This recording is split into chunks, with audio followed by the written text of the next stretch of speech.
As they say in Las Vegas, you got to quit while you're ahead, but unfortunately you can't end the football game early. Otherwise, A&M would have been victorious in this one, but they fall late to USC. Texas A&M star guard Wade Taylor, he was out earlier this week, and right now I'm going to try to pan the camera over.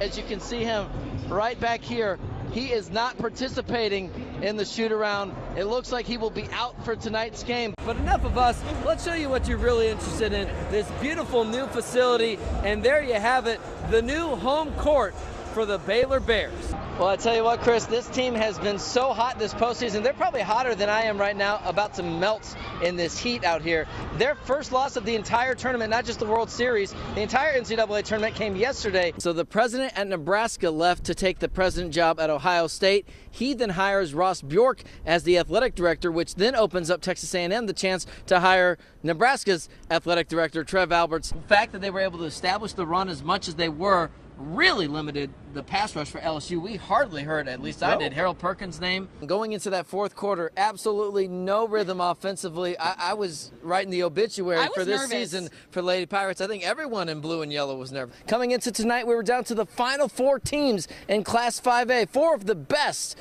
But boy, these Eagles made it look easy. 2012 may go down as the most important season historically for Texas A&M football. Of course, the move to the SEC, Johnny Football making waves, and while Manziel was winning the Heisman, another quarterback was establishing himself. Third place in the voting that year, Kansas State's Colin Klein, and he is now the offensive coordinator.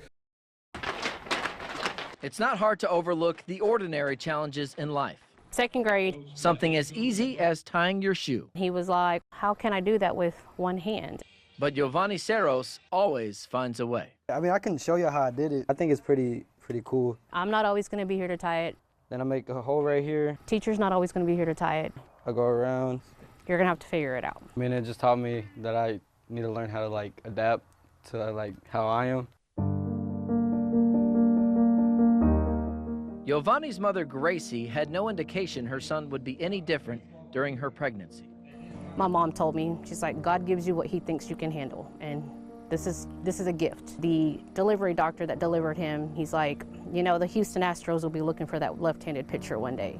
Once Giovanni started attending school, I noticed he was hiding his hand. I was like, why are you doing that? And he said, because the kids look at me. Yeah, it took me a while, it did. I mean, kindergarten through, like, second grade, I was very, you know, I didn't talk to anybody. I was really shy. For the first day of third grade, I bought him a shirt that said, 10 fingers are overrated. His favorite sport eventually provided a huge boost of confidence. The baseball part is what turned me around and made me realize that I'm just as normal as everybody else. I didn't like to be told that I couldn't do it or I'm not good enough, so that was how my mindset was. The learning process was a process. It was all just improvising. I started, I think when I was really young, 4 or 5, I'd catch the ball or like stop the ball, I'd put my glove down and take the ball out and throw it. But eventually, he found a method of success. I want to say like 7 or 8 is when I tried the glove where I'd pull it off and grab the ball. And it just got faster as I got older. So I just kind of figured it out on my own. Giovanni spent time at first and in the outfield. One day, he took up a new position. One of the coaches was like, does he pitch? And I'm like, you can try. I thought the pitcher was the best position when I was younger. I thought, you know, you run the game and you determine how the game goes. Ceros has been a weapon for Cameron Yo on the mound. Last year, he picked up second-team All-District honors. Vonnie frequently attracts outside admirers while he pitches for the Yeomen. Earlier this year, his mother connected with a former co-worker and told her, you need to come watch my son play one day. Gracie's friend also has a son with an arm that never fully developed. The two connected after a game in Lexington, with both teams looking on. Vonnie put on a clinic, both in pitching and leadership. He had no fingers, no limb. He just had the nub part. And, you know, I just showed him. He played baseball too, so he wanted to see how I was able to play. He was having doubts about himself too, that he couldn't play very well. I mean, but I just told him, if you keep practicing and don't let anybody tell you you can't play, you'll be all right.